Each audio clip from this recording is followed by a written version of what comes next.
आमच्या घरात in mean माणसं 4, पण एक भाजी जर सगळ्यांनी खाल्ली तर मग काय नवलच झाली मग. तर कारल्याची भाजी दिवसभर मुलं कशी खातील, पोट कसं भरेल, काही टेन्शन असतंच. मग पीठ मळून घेतलं, कोरी चहा ठेवली माझ्यासाठी, गरम पाणी पिऊन झालं होतं.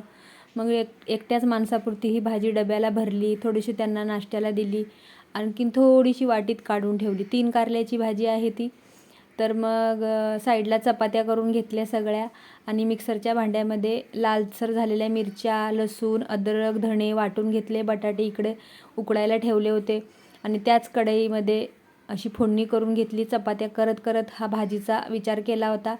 तर तीसुद्धा भाजी आता होत आली आहे. हे टेन्शन आपल्याला घ्यायलाच लागतं, कारण मग दिवसभर मुलं काय खातील. तर ही अशी छान बटाट्याची भाजी तयार केली. तुमचं पण असं होतंच का? तर माझ्या तर घरी नेहमीच होतं.